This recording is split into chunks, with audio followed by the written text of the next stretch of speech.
The fluorescent lights of the emergency room hummed with a sound like dying insects. Sofia Morales pushed through the automatic doors, her arms trembling beneath 8-year-old Emma's limp body, the girl's small head lolling against her shoulder. The child's skin was still warm.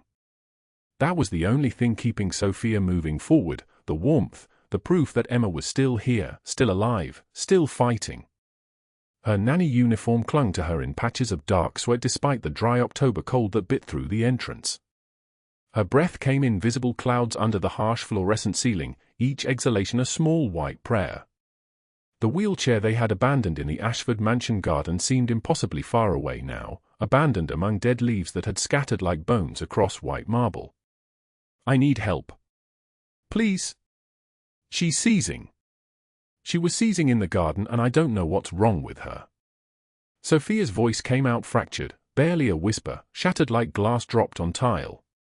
A nurse in blue scrubs rushed forward, her movements efficient and practiced.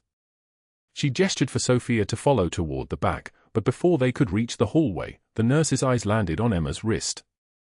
On the medical alert bracelet. On the name engraved there in small, permanent letters. Calabrese. The nurse's pace changed. Subtle, but unmistakable.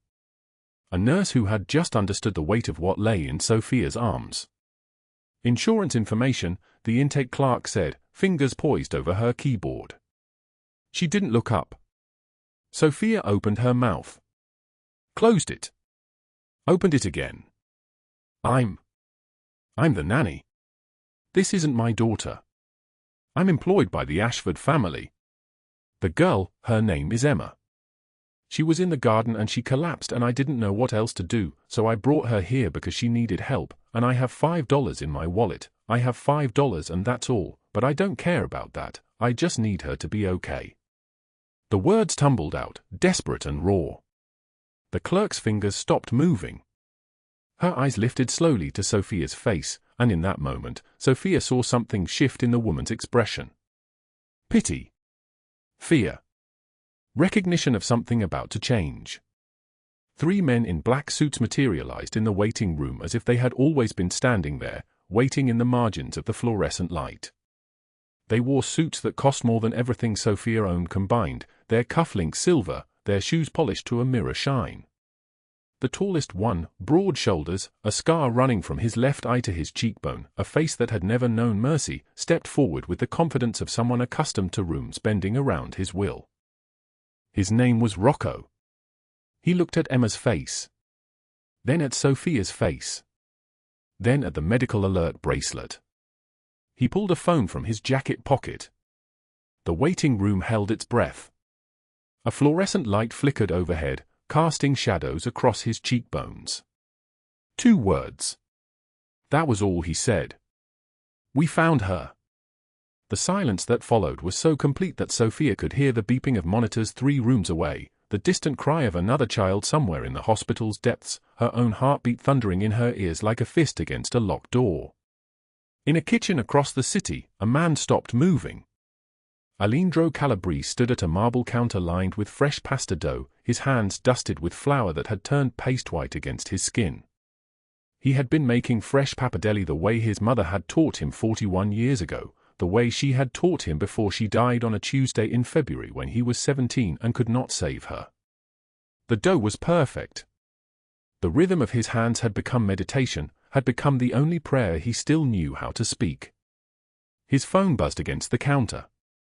He did not look at it immediately. In his world, immediate response suggested eagerness, and eagerness suggested weakness. He continued folding the dough. One more fold. One more breath. Then he reached for the phone. 2 words. Rocco's voice came through the speaker flat and factual. "We found her." Alejandro's hand stopped. The flour suspended in air like a ghost. The dough froze beneath his palms. Emma. His daughter.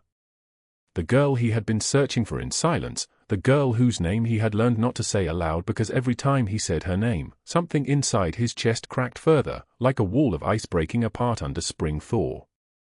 6 months. 6 months since Victoria Ashford's betrayal had torn his family into pieces. 6 months since he had discovered that Emma, his child, the daughter of the woman he had married and then buried, had been given to Victoria's sister to raise at that cursed Ashford estate because Victoria had discovered his secrets and decided that destroying his heart was worth more than mercy. 6 months of searching without appearing to search, of money moving through channels in ways that left no trace, of photographs circulated to hospitals and schools and shelters, of conversations conducted in restaurant back booths with people who knew how to find what others could not. "Where?" he said. Not a question. A command, low and solid like an oath. St. Mary's emergency room. She seized. Someone brought her in. Who? We're learning now. Nanny at the Ashford estate.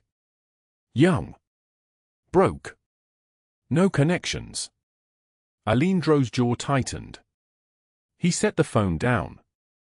His men had learned long ago not to speak unless he invited them to. The kitchen around him seemed smaller suddenly, the air thinner. He looked down at his flour-dusted hands and realized he was trembling. Trembling. A man who had built an empire from blood and will and the willingness to do what others could not stomach was trembling. "I'm going," he said. "Rocco is already there. Theo and I can. I'm going now." The line went quiet. Then, understood. He walked toward the back of his restaurant, peeling off his chef's whites as he moved. A black coat hung on a brass hook, cashmere so fine it felt like touching air, lined with Italian silk that cost more than most people's monthly rent. He drew it on. He moved toward the door where his driver waited with the black SUV idling at the curb, and as he passed the kitchen, his staff froze. Knives stopped mid-chop. Hands stilled. Even the sound of sizzling in the pan seemed to hush, as if the universe itself recognized that something had fundamentally shifted. This was how power worked. Not through volume or display. Through presence. Through the knowledge that a man did not move like this unless the world had just changed. But what Sofia did not know, as she stood in that emergency room holding a child who was not hers, was that she had just put herself directly in the orbit of the most dangerous man in Las Vegas. She did not know that Alejandro Calabrese had been searching for Emma through 6 months of careful silence, and that finding her was not an ending but a beginning. She did not know that in exactly 1 hour, when she was sitting in a hospital waiting room with $5 in her wallet and no answers about who would pay for Emma's care, the doors of that emergency room would open again, and 3 men in suits would walk through them, followed by a 4th man whose presence would make even the nurses forget to breathe. She did not know that this moment, this single act of carrying a seizing child to the hospital, this choice to protect someone who was not her responsibility, would unravel everything Victoria Ashford had built and everything Douglas Hale had hidden. She did not know any of this. She only knew that Emma's breathing had steadied. That a doctor was explaining something about complex partial seizures and neurological complications. That somewhere in her chest, hope and terror were wrestling for dominance, 2 wolves fighting inside her ribs. 3 days earlier, Sofia Morales had $5 in her wallet and 72 hours to find $35,000, or lose everything. She was standing in the break room of the Silver Crown Diner, a place where the coffee was always burnt and the tips were never enough, counting out her tips onto the laminate counter. Dollar bills crumpled from pockets. Quarters from tables where people had left loose change because they couldn't be bothered to calculate a proper percentage. A single $5 bill, crisp and new, that a businessman had left on a table after she had brought him eggs and toast and taken an order that had felt like an insult because he kept calling her Miss in a way that meant nothing. $5 and some scattered change. She had checked her bank account that morning. $17. 17. The eviction notice was still in her pocket, folded and refolded so many times that the creases had begun to tear. 30 days from the date of service, which meant 14 days from now, which meant 3 days from the deadline that had appeared in a hospital bill she had received the same morning the eviction notice arrived, like the universe had decided to hit her from both directions at once. $35,000 for Emma's medical debt. The epilepsy diagnosis, the emergency surgery, the medications that cost more per month than Sofia paid in rent. That had been before the eviction, before she understood that her landlord had sold the building and the new owner didn't rent to people like her, people without credit, without stability, without proof that they would be forever. "You coming back out, Sofia?" That was Marcus, a cook who had worked at the diner for 12 years and still asked that question every single break, like maybe one day she would say no, "I'm done, I'm walking out those doors and never coming back." "Yeah," Sofia said. 2 more hours. She had been standing at tables pouring coffee for 14 hours a day for 3 months. Before that, it had been housekeeping at a hotel downtown, and before that, whatever work would have her. She was 29 years old but looked decades older, the kind of aging that comes not from time but from the accumulated weight of choosing between medication and food, between rent and Emma's school fees, between keeping the lights on and keeping Emma safe. That was the equation that never balanced. Emma had come into her life 3 weeks ago at St. Catherine's Women's Shelter, where Sofia volunteered on her days off because the shelter was also where she and her daughter had lived for 6 months after the eviction from their apartment, back when Sofia still thought she could dig herself out of the hole that kept getting deeper. Emma had been different from the other children at the shelter, quieter, more watchful, with bruises on her arms that didn't match any story she had told. Sofia had asked gentle questions. Emma had answered with the smallest words, syllables chosen carefully, each one a code that Sofia had learned to decipher. By the second week, Sofia understood that Emma's mother had died, that her uncle had been cruel in ways that left marks, and that the girl was terrified of being found because being found meant going back. So Sofia had protected her. That was what you did. You found a child in pain and you protected her, even if you had $5 and nowhere safe to take her. Even if you knew it was temporary. Victoria Ashford had hired her as a live-in nanny 4 days ago, and Sofia had taken the position because it meant a room, even if that room was a converted storage closet with a single window overlooking the garden, and it meant meals, even if Victoria's concept of what a nanny should eat was something like scraps from the family table left on a plate in the kitchen after everyone else had finished.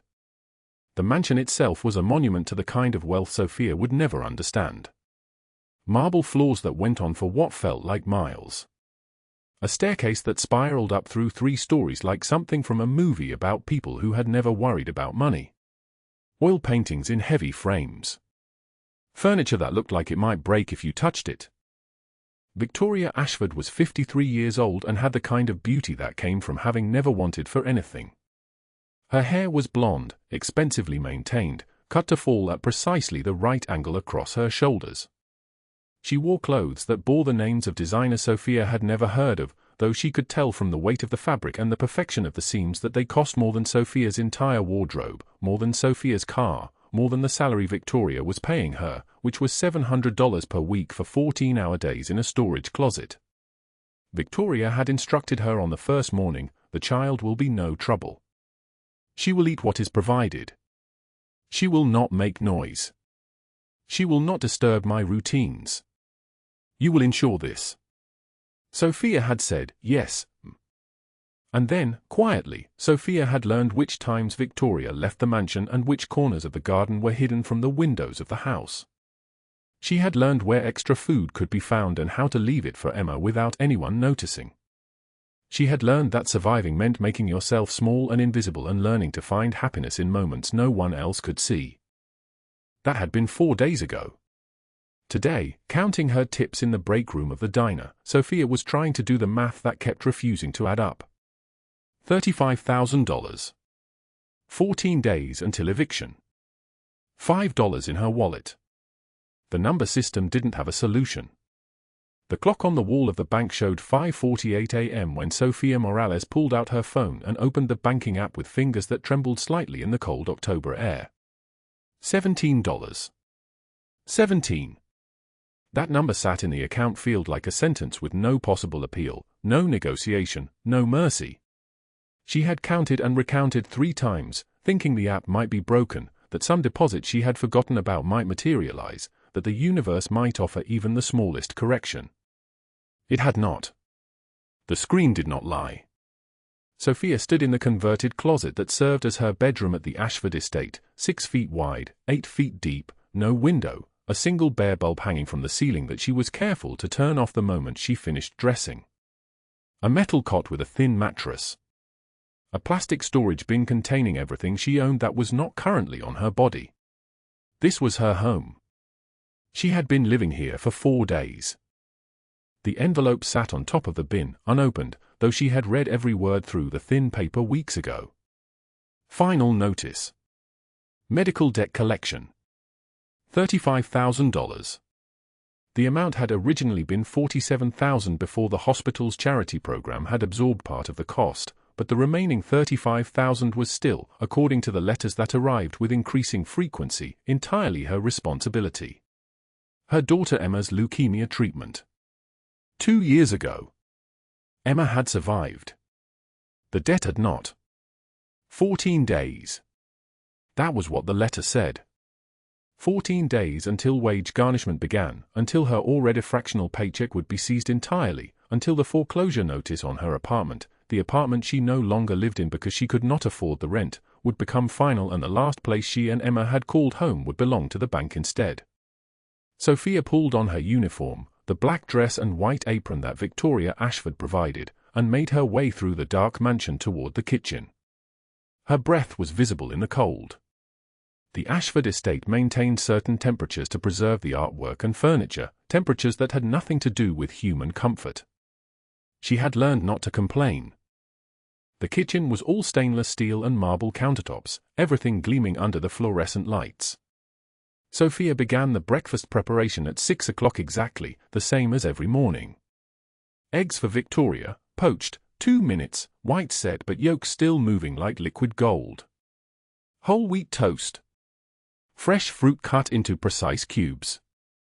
Coffee ground from beans that cost more per pound than Sofia spent on groceries in an entire month. At 6:30, Victoria Ashford entered the kitchen. She was 53 years old and possessed the kind of beauty that came from having never worried about money, never skipped a meal, never counted the cost of anything. Her hair was blonde, expensively maintained, cut to fall at precisely the right angle across her shoulders. Her robe was silk. Her slippers were monogrammed. She did not look at Sofia as she took her seat at the breakfast table. She never looked at Sofia. Sofia was the furniture. Sofia was the walls. Sofia existed to make Victoria's life function seamlessly, and the best way to do this was to make herself invisible. "This coffee is tepid," Victoria said at 6:45, not looking up from her phone. "I will brew a fresh pot immediately," Sofia said. She did. At 7 o'clock, Victoria left the kitchen without another word. By 9:30, Sofia was on her hands and knees scrubbing the marble floors of the entrance hall with a brush and a solution that made her hands red and raw. The marble was vast, stretching for what felt like miles, interrupted by a staircase that spiraled upward through 3 stories. Oil paintings in heavy frames hung on the walls. Furniture that looked like it might shatter if you touched it sat arranged throughout the space. This floor cost more than the house Sofia had lost. She scrubbed it thoroughly. She scrubbed it well. She did not allow herself to think about whether it mattered. At 12:15, Victoria found her in the children's playroom and screamed.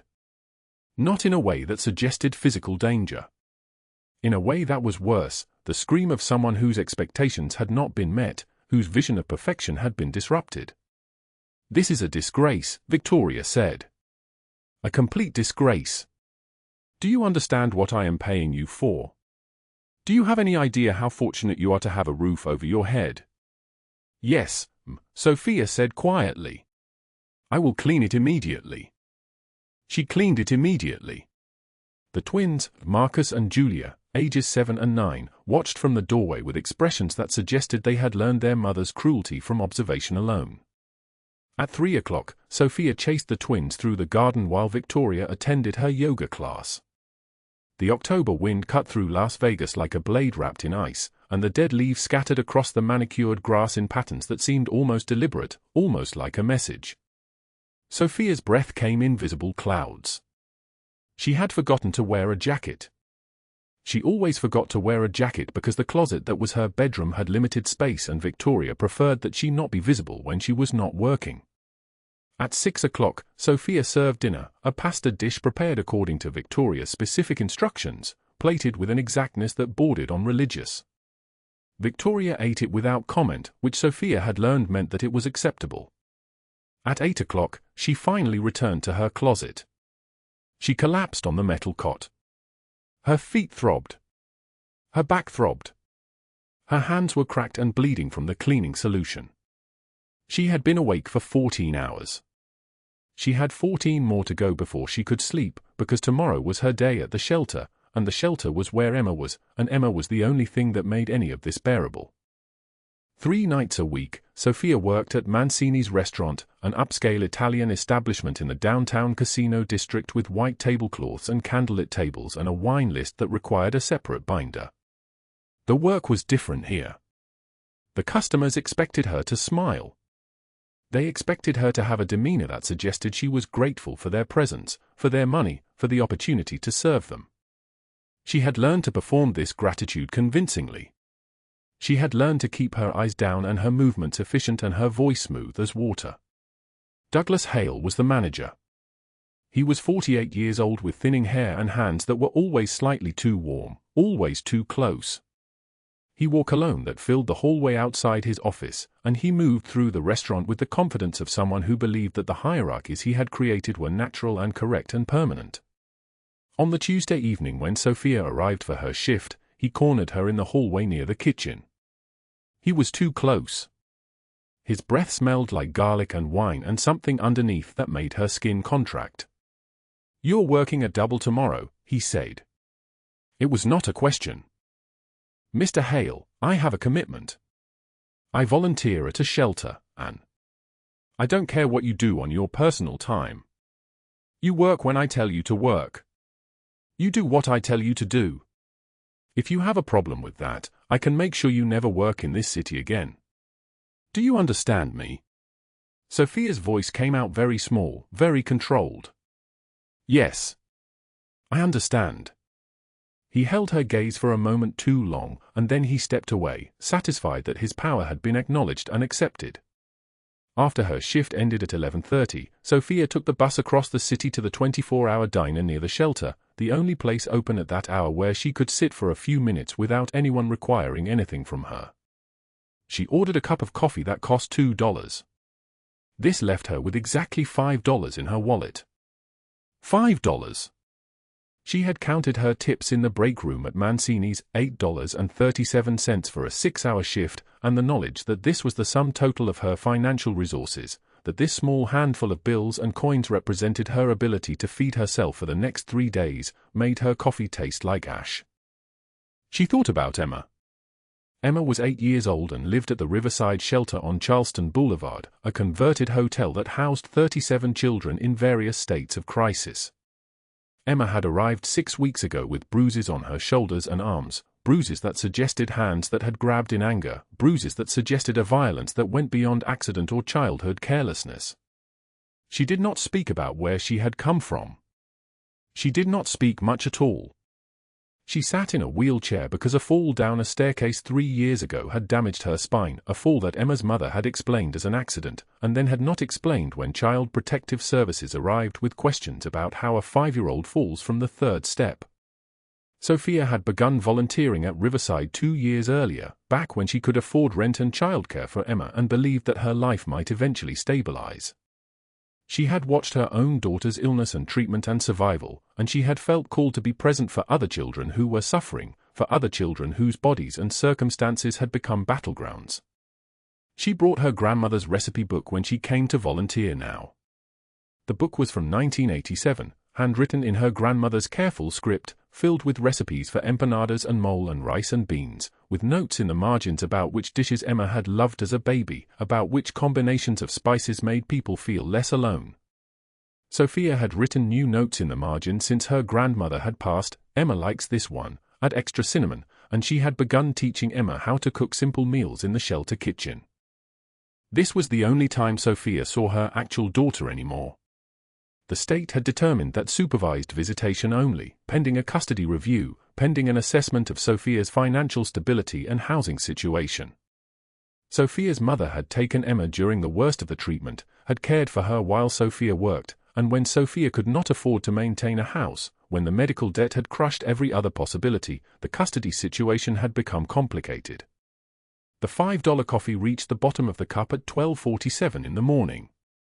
Sofia left $1 for the tip, money she could not afford to leave, and stepped back out into the Las Vegas night. The phone call came at 1:37 a.m. She was on the bus heading back to the Ashford estate, heading back to the closet, heading back to sleep for 4 hours before Victoria needed breakfast again. An unknown number. Her heart had already begun to accelerate before she answered, some animal instinct responding to the time of the call, to the urgency implied by phones ringing in the dead of night. Ms. Morales. The voice was professional, controlled. This is David Chen from Riverside Shelter. I'm calling to inform you that we've had a situation. One of the children in our care, a girl named Emma, we believe she may be your daughter, has gone missing from the facility. We've notified the police. We wanted to make sure you were aware. The world tilted. The bus kept moving. Other passengers kept existing, unaware that everything had collapsed. When? Sofia whispered.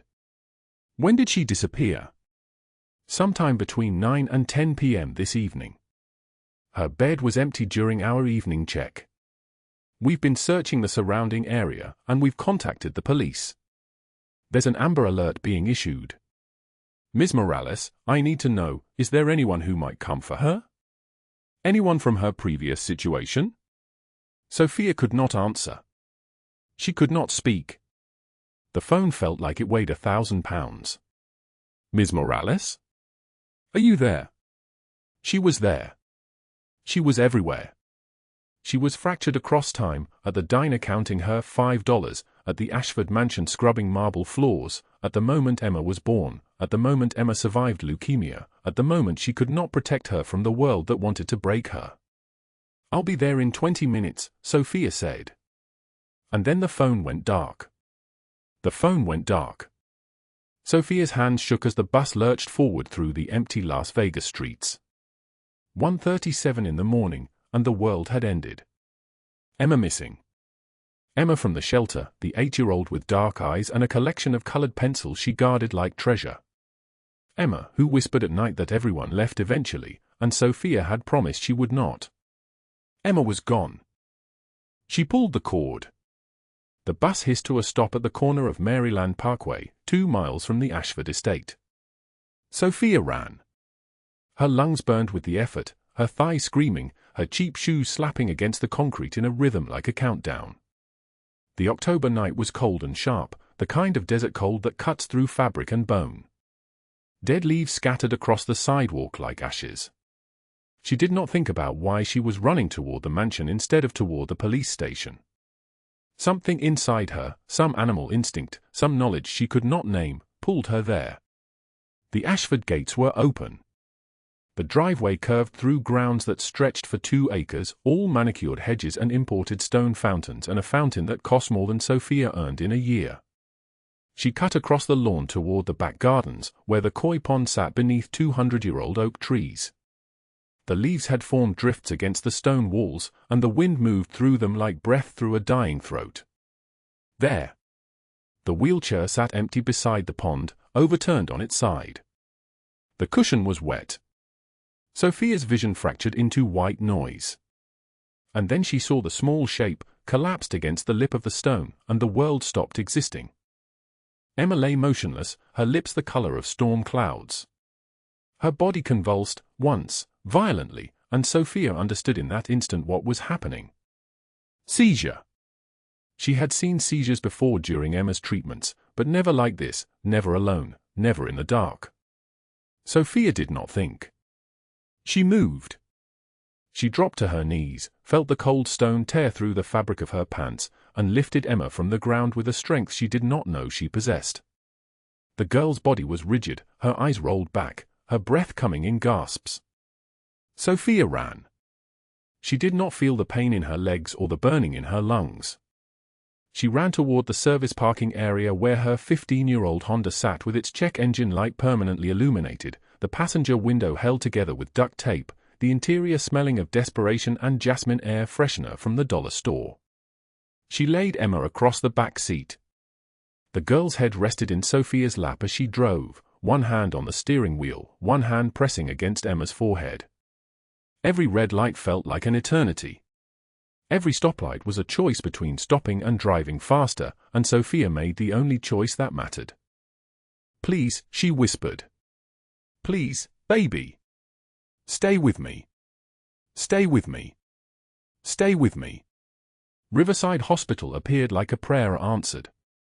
The emergency entrance was bright and harsh and full of sound, doors sliding open, machines beeping, voices calling out codes. Sofia carried Emma inside, and the waiting world tilted into motion.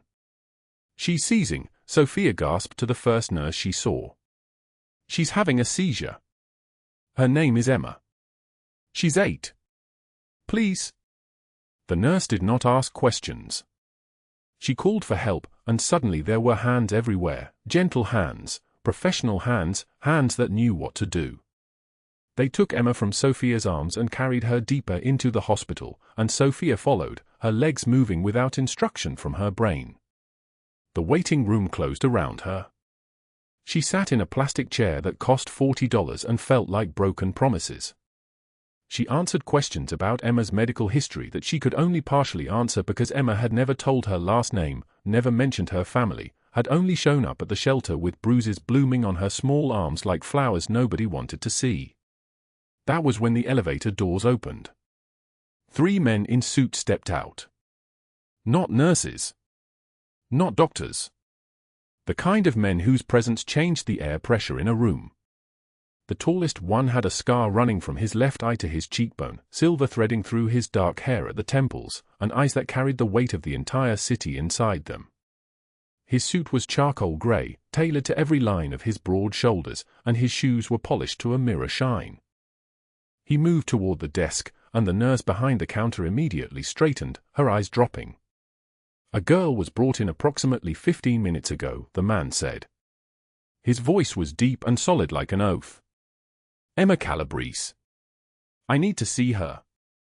Sofia's blood crystallized in her veins. Calabrese. The name everyone in Las Vegas knew and whispered and feared. The name spoken in diners and on street corners and in police stations. Alejandro Calabrese. The man who had clawed his way from nothing to everything, who owned half the restaurants in the city, who commanded loyalty through a code that predated the American government itself. The nurse began explaining hospital protocol, visiting hours, patient privacy, and Alejandro Calabrese did not say a word. He simply looked at her. That was all. One look from those storm gray eyes, and the nurse's voice crumbled like old paper. "Room 312, she whispered. 3rd floor." Rocco, the scarred lieutenant with shoulders like a linebacker, noticed Sofia then. He walked toward her with the unhurried stride of a man who had never been refused anything in his life. "You are Sofia Morales," he said. Not a question. Sofia could not nod. Could not speak. Her body had forgotten how to perform basic functions. "Mr. Calabrese will want to speak with you." Rocco gestured toward the elevator, but his tone suggested this was not an offer. It was an inevitability dressed as a choice. Sofia stood on legs that no longer belonged to her and followed. The elevator rose. The numbers climbed, 1, 2, 3. Rocco stood beside her without speaking, and Sofia became aware of every sound, the mechanical hum of the elevator, the fluorescent lights buzzing above them, the racing of her own heart. She had made a terrible mistake. She had called Child Protective Services because Emma had bruises on her arms and a hollow look in her eyes that suggested she had learned not to expect kindness. Sofia had filled out forms and made phone calls with her $5 in her pocket and no idea that the girl she was trying to save belonged to the most dangerous man in Nevada. The doors opened. Room 312 was at the end of a white corridor that seemed to stretch for miles. Through the open door, Sofia could see Alejandro Calabrese kneeling beside a hospital bed. His large frame, built for violence and empire, was folded down to the size of a man mourning. His forehead was pressed to Emma's small hand. His shoulders were shaking. Rocco stepped back. He cleared his throat softly, and Alejandro lifted his head. When he saw Sofia, something shifted in his face. The grief did not leave, but something else moved underneath it, a question, a calculation, an understanding that seemed to cost him everything. "You found her," he said. Sofia could not lie to that voice. She told him everything, the shelter, the 3 weeks, the colored pencils, the way Emma never said her last name, the way she flinched at loud noises and slept with her hand on Sofia's arm. She told him about calling CPS, about the bruises that suggested someone had not been gentle with his daughter. "You reported her family," Rocco said, and Sofia braced for violence. "He will want to thank you," Rocco continued, his voice carefully neutral. But his eyes had changed. In them, Sofia saw something that looked like respect. Alejandro stood and left the hospital room. He moved toward Sofia, and she understood, in that moment, the difference between size and power. He was 6'2", with the build of a man who did not spend his days behind desks. But his power was not in his muscles. It was in the way people moved out of his way. It was in the silence that followed his words. "What is your name?" he asked, though he clearly already knew. "Sofia," she whispered. "Sofia Morales." "And what is your story, Sofia Morales, that you would report the daughter of someone like me?" Sofia's eye was already beginning to swell from Douglas Hale's fist. She could not hide it. The bruises on her neck were dark as thunderclouds. Alejandro's gaze moved across her face like a blade, taking inventory of damage, calculating debt. "I have the same story as Emma," Sofia said. "I just have more years of practice surviving it." The moment stretched between them. In the fluorescent hospital light, Sofia saw something crack in Alejandro Calabrese's chest, some hardness that had taken years to build, fracturing like ice under spring rain. He reached out and touched her swollen eye with the back of his hand, so gently it could not possibly hurt, and his face went absolutely still. "Who did this?" His voice was quiet. Dangerous in a way that made her think of knives being sharpened in dark rooms. Sofia shook her head. "It doesn't matter."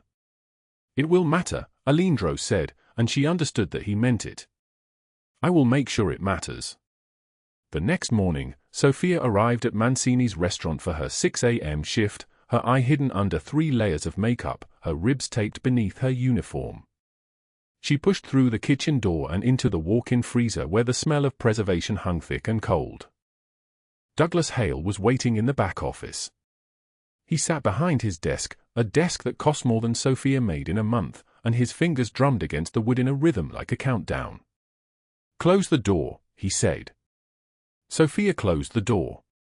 "I got an interesting call yesterday," Douglas continued. "From Child Protective Services. They were asking about one of my employees. An employee who apparently has a conscience." He smiled. It was not a smile. It was the expression a predator makes before it strikes. Don't lie to me." He stood and moved around the desk. Douglas Hale was 47, with the kind of body that had softened in his middle years but retained the muscle memory of violence. "You know what happens to people who bring cops sniffing around my business." He grabbed her throat. Sofia's airway collapsed. The world tilted sideways. His hand was massive, his grip precise, the grip of someone who had done this before, who knew exactly how much pressure a throat could withstand. She clawed at his wrist, and he slammed her against the wall with force that knocked the air from her lungs. "You stupid bitch," he hissed. "You just cost me a health inspection. You're done." He threw her to the ground. The kicks came next, 3 to her ribs, 1 to her shoulder. Sofia tasted blood, metallic and ancient. Her left eye swelled completely shut. When Douglas dragged her toward the back door and threw her into the alley, Sofia did not scream. She had learned not to scream. She lay there in the early morning cold while the garbage trucks rumbled past and the city woke up without knowing that she was bleeding on concrete. Eventually, she stood. Eventually, she got on the bus. The Ashford mansion appeared like a castle built to keep people like her outside. Sofia used her key, the one she had been given for servants' entrance access, and moved through the corridors toward her closet. Victoria Ashford found her in the kitchen, pressing makeup across her swollen eye with trembling fingers. "What happened to your face?" Victoria's voice was ice-sculpted into the shape of a woman. "I fell," Sofia said, "because it was easier than the truth." "You fell?" Victoria circled her like a predator assessing prey. "How spectacularly clumsy. The children cannot see you like this. You'll terrify them. Go to your room until you look presentable." Sofia climbed the narrow stairs to her converted closet. The space was smaller than a standard bedroom closet, 4 feet wide, 8 feet long, with a cot and a plastic milk crate that held her entire life. She sat on the cot and touched her swollen eye and felt the tears come. She had nowhere to go. She had no one to call. She had $5 in her pocket, and the $35,000 medical debt would consume her like fire for the rest of her life. A knock sounded on the open door. Sofia's breath caught. A man stood in the doorway. She recognized him immediately, the tall man from the hospital, the man whose name people whispered in diners, Alejandro Calabrese. He wore a black cashmere coat that cost more than everything she owned, and he looked at her converted closet the way a man might look at a prison cell. "Mr. Calabrese," Sofia stammered. "I'm sorry, I'll get back to work, I just need—" "Who did this to you?" His voice was gentle in a way that terrified her more than violence could. Sofia shook her head. "It's nothing. I'm fine." "That is not nothing," Alejandro said. "Tell me his name." She told him. 20 minutes later, Sofia sat in the back booth of Alejandro's restaurant. The booth was candlelit even at 8 a.m., private and quiet. Rocco and Theo stood at a distance, their expressions carefully neutral, but Sofia could feel their shock radiating like heat. In 15 years of working for Alejandro Calabrese, they had never seen him like this. He placed a cup of coffee in front of her with his own hands. He sat across from her instead of at the head of the table. He waited while her hand shook too badly to lift the cup. "You don't have to pay," he said quietly. Sofia's voice broke. "I can't accept, I don't have." "I know." And somehow those two words contained everything. She told him her story in fragments. The $35,000 medical debt. The deadline, now down to 48 hours. Emma's leukemia treatments that had saved her daughter's life but destroyed Sofia's. The nanny position that paid $400 a week for 14-hour days. Douglas Hale stealing tips and forcing overtime, and then, "He beat you," Alejandro said. "Not a question." Sofia could not speak. "Why would you help my daughter when you had nothing?" Alejandro's voice was rough, like stone being carved. "You saved her life. You called authorities to protect a child you did not know, even though you knew it would destroy you. Do you understand how rare that is?" Sofia shook her head. "I'm nobody." "You are not nobody," Alejandro said. "You saved my daughter. That makes you more important than everyone I have ever known." He pulled an envelope from his jacket and placed it on the table between them. "Your debt is paid." Sofia opened the envelope. The check inside was written for $35,000. It was signed by Alejandro Calabrese. It was real. She could not breathe. She could not speak. She could only hold the check and feel her entire life reorganizing itself around this moment, around this man, around the fact that someone had finally reached out and caught her before she fell. "I will handle Douglas Hale," Alejandro said. "He will never hurt anyone again." That night, Sofia sat alone in her converted closet and held the check to her chest and cried so hard her entire body convulsed. Nobody had ever helped her before. Nobody had ever looked at her poverty and decided it was a problem worth solving.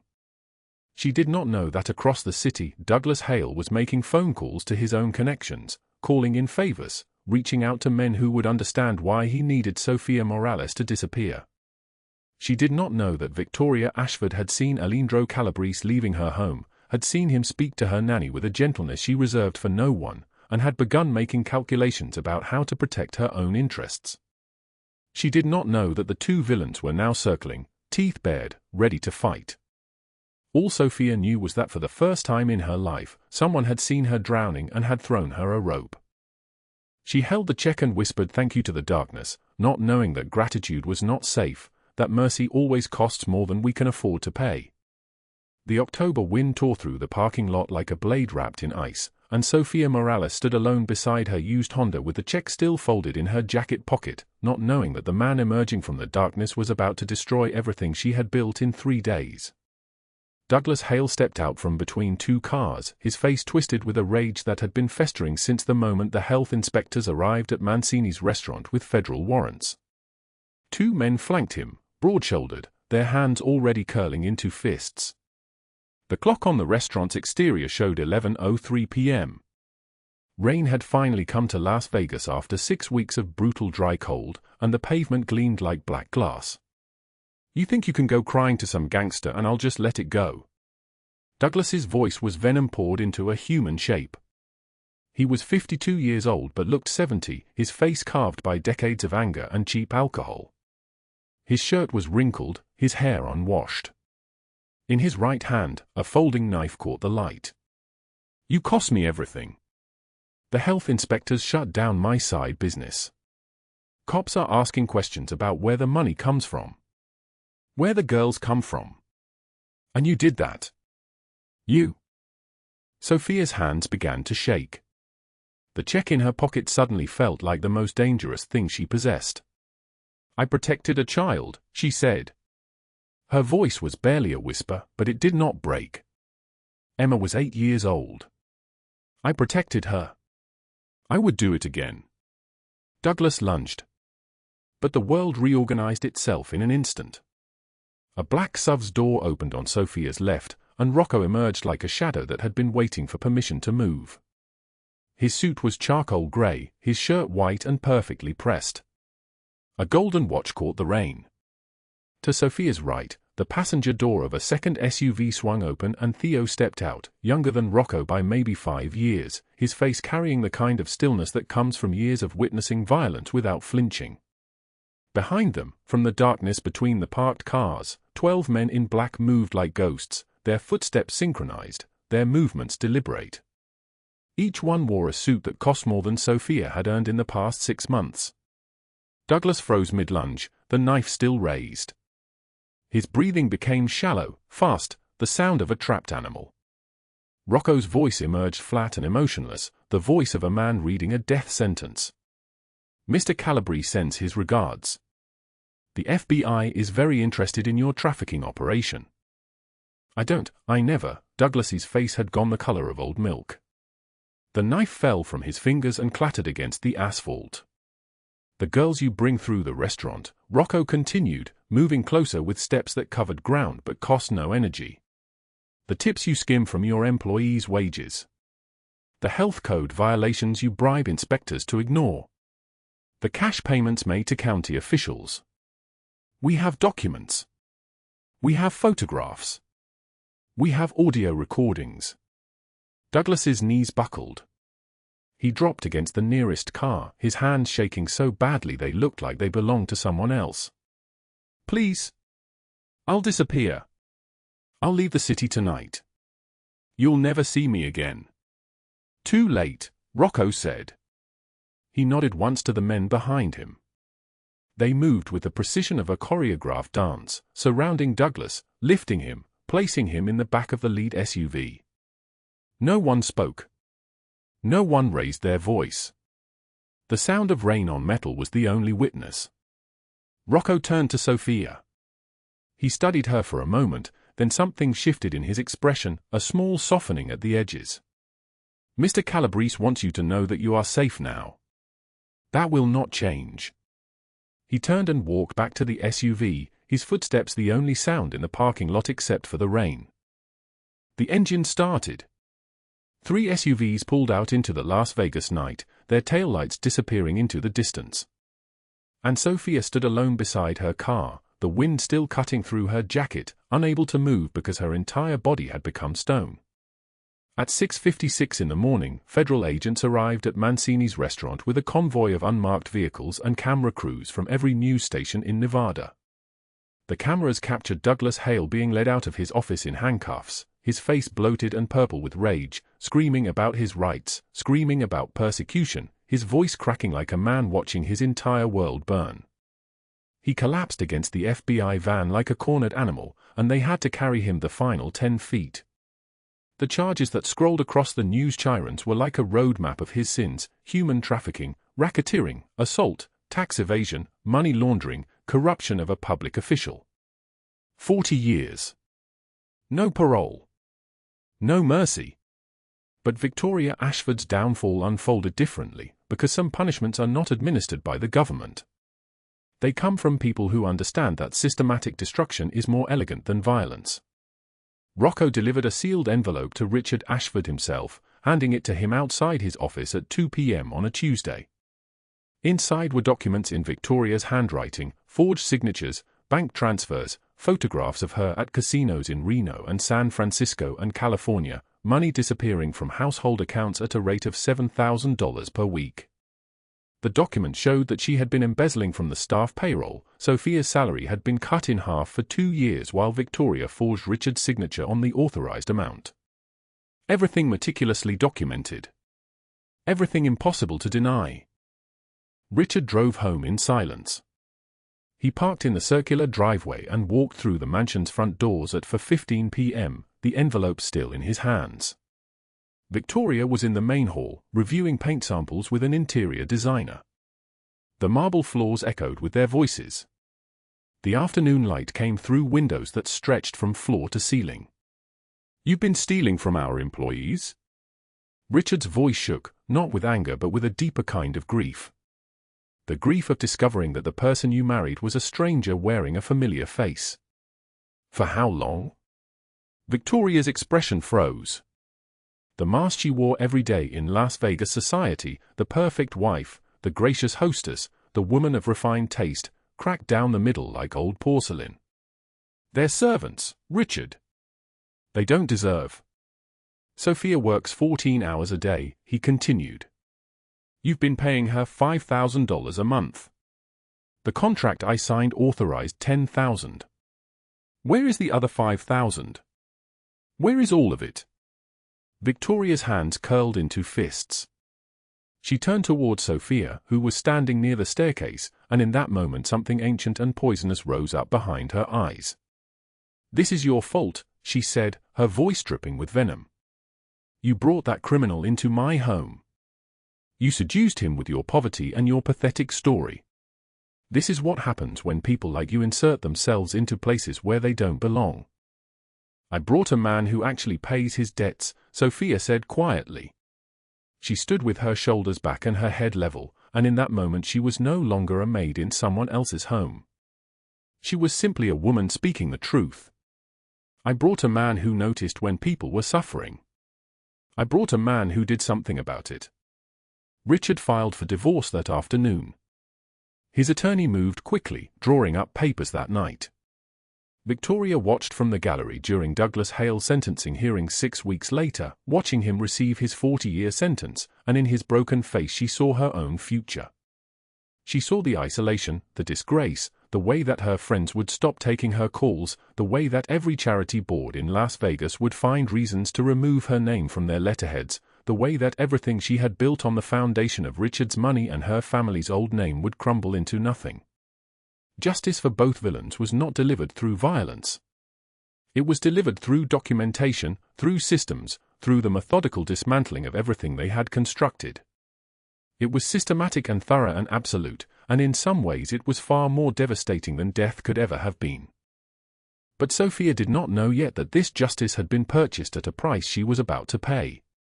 2 weeks after the federal raid on the restaurant, she sat in her converted closet at the Ashford estate. Richard had asked her to stay on with triple pay and a real bedroom, but she had not moved yet, still sleeping in the same converted closet, still keeping her belongings in the same cardboard box, and held a pen over a blank piece of white paper. Rain hammered against the small window, the first real rain in 6 weeks, breaking the dry October cold that had gripped Las Vegas like a fist. Outside, the mansion seemed to dissolve into shadow and water and wind. Her hands shook as she wrote. "Dear Alindro," she began. The words came slowly, each one costing her something she did not have left to give. I cannot stay. Your enemies will use me against you. I am a liability.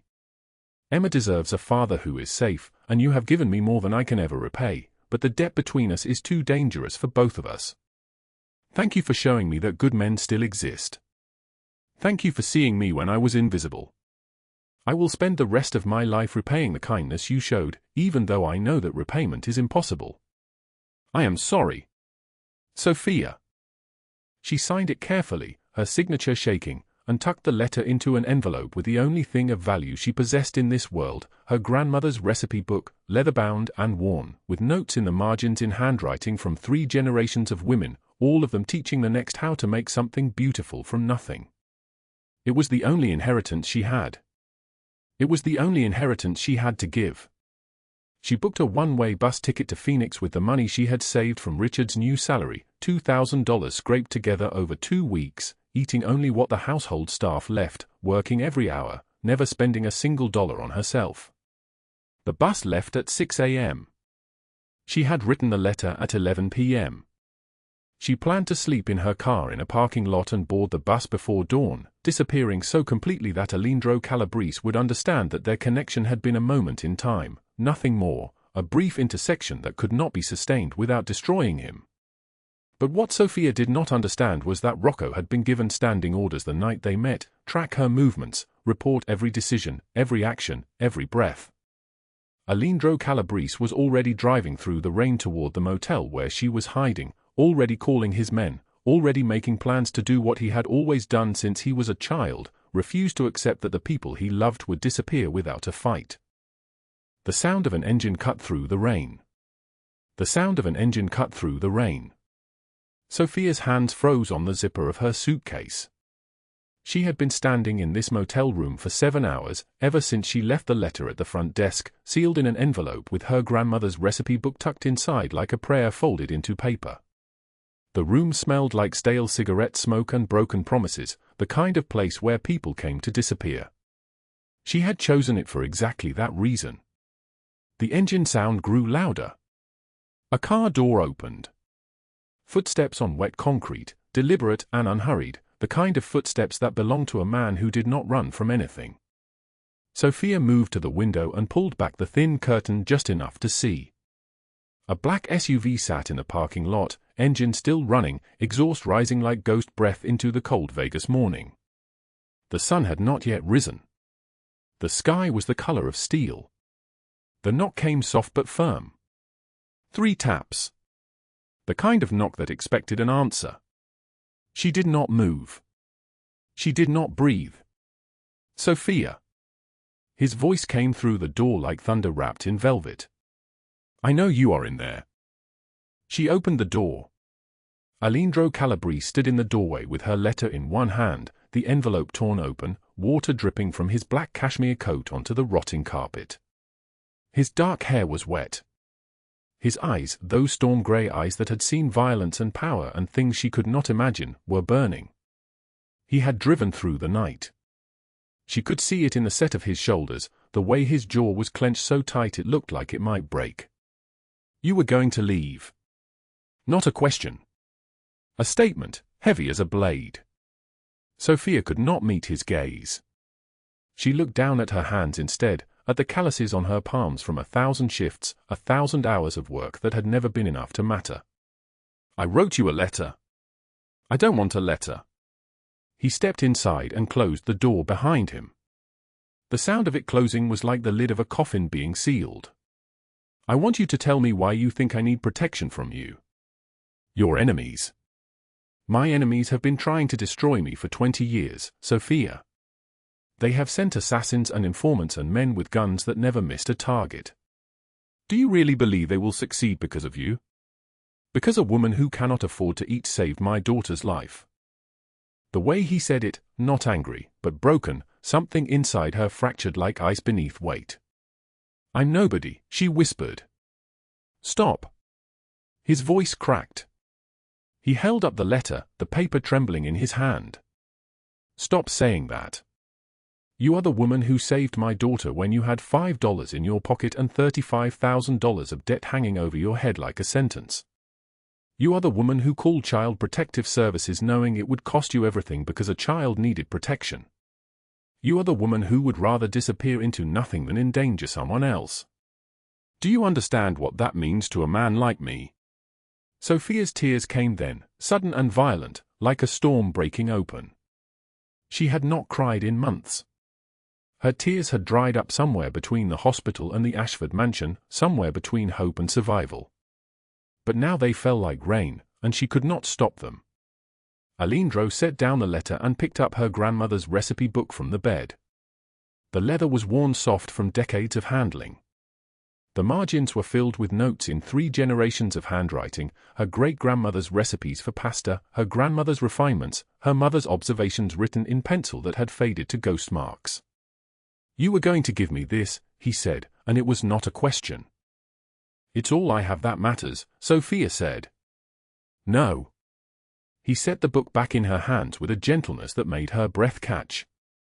You have more than you know. He told her then about Emma asking for her every single day in the hospital.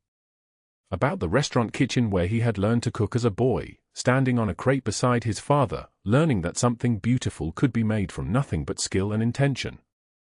He told her that he had never let anyone else work in that kitchen, not in 15 years, not in all the years since his father died. That the space beside him at the counter had been empty for so long he had stopped noticing it was empty. I am not asking you to work for me, Sofia. I already have employees. I am asking you to stand beside me. I am asking you to choose to stay. She looked at the recipe book in her hands. She looked at the suitcase on the bed, packed and ready to carry her away from this city, this man, this life that terrified her because it asked her to be brave in ways she had never imagined. She looked at Alindro Calabrese, the most powerful man in Las Vegas, and saw in his eyes something that mirrored her own fear. The fear of losing someone. The fear that if he let her go, she would disappear and never come back. I don't know if I'm strong enough, Sofia said. You carried my daughter out of a garden and drove her to the hospital knowing that your old manager would beat you for it. You lived in a converted closet and ate scraps and never complained. You are the strongest person I have ever met. She closed the suitcase. Unpacked it. Unpacked every careful fold and every decision to leave. She chose to stay. The motel room fell silent except for the sound of rain beginning again outside, soft at first, then harder, drumming against the windows like a heartbeat returning to normal rhythm. 6 months later, Sofia stood in the restaurant kitchen wearing a white chef's coat with her name embroidered on the pocket. Alindro's name was stitched on his. Her grandmother's recipe book lay open on the counter, and she was teaching a cooking class to 12 women from the shelter where she had found Emma. Some of them had bruises fading to yellow. Some of them had children hiding behind their legs. All of them looked at Sofia like she was a miracle. Emma sat in her wheelchair in the corner, laughing as Sofia let her taste the sauce. It needs more salt, Emma said with the authority of an 8-year-old who had recently discovered her own voice. You are absolutely right, Sofia said, and added exactly one more pinch. The converted closet at the Ashford estate was a memory, a nightmare that had ended. Sofia lived in Alindro's home now, in a bedroom with windows that overlooked Las Vegas, with shelves full of books and a man who brought her coffee every morning before she woke and listened when she spoke like her words mattered. Like she mattered. Douglas Hale was serving year 6 of his 40-year federal sentence in a prison 200 miles away. The news coverage of his arrest had been relentless, the video of his perp walk playing on every news channel, his face twisted in disbelief that his crimes, his casual cruelty, his belief that he could hurt anyone without consequence, had finally caught up with him. Federal agents had raided his operation on Alindro's testimony alone. The evidence was overwhelming. He would die in prison. Victoria Ashford lived alone in a small apartment on the edge of Las Vegas. The society circles that had once courted her had abandoned her completely. Richard had divorced her and taken his name with him. The house was sold. The staff were gone. She was nobody now, just as she had made Sofia feel like nobody. She cleaned her own apartment. She counted her own pennies. She understood, finally, what it meant to be invisible. But Sofia was invisible no longer. She had started a program called House of Hope, run out of Alindro's restaurant, where women from the shelter could work, cook, rebuild their lives. She had already placed 18 women in permanent positions. 3 of them lived in rooms in Alindro's other properties, spaces that had been empty for years. He had handed over the keys without hesitation, understanding that redemption was not about grand gestures but about opening doors. The final night, Sofia and Alindro sat in the candlelit back booth of his restaurant, the same booth where she had sat 6 months ago with shaking hands and a coffee she could not afford to pay for. The same booth where he had first seen her as something other than an employee. Her grandmother's recipe book lay closed on the table between them, and a new edition was being printed, recipes with notes from both of them now, 2 handwritings mingling in the margins like a conversation that would never end.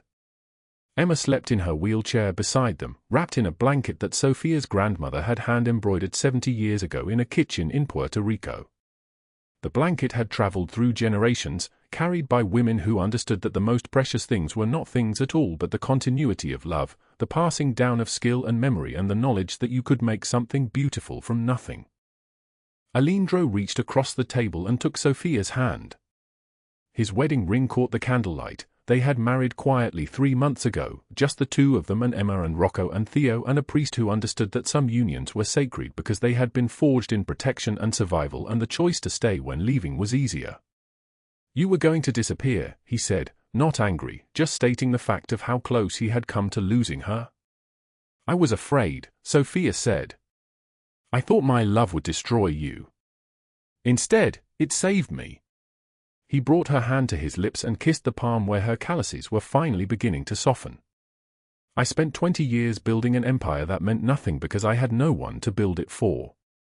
And then you came, and you looked at my daughter with kindness when you had nothing, and I understood that everything I had accumulated was dust compared to one moment of your presence."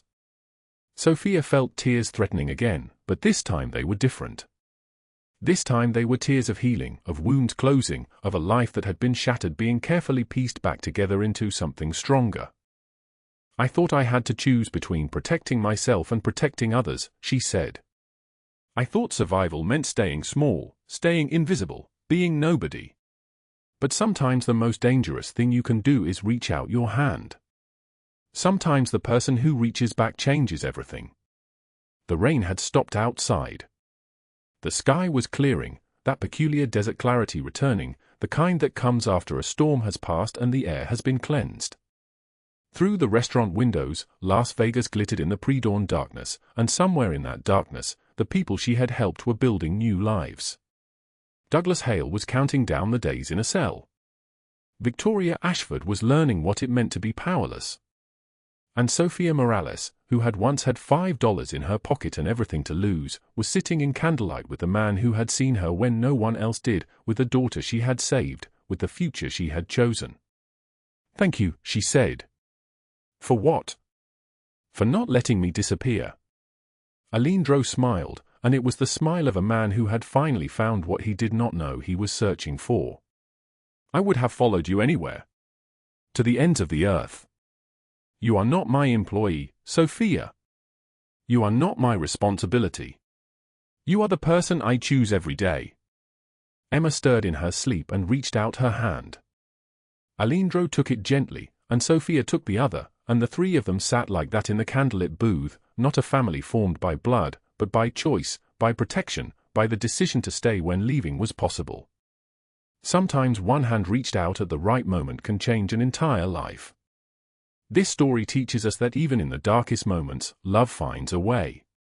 If you believe that, hit like and subscribe. Leave a comment and tell us how this story made you feel.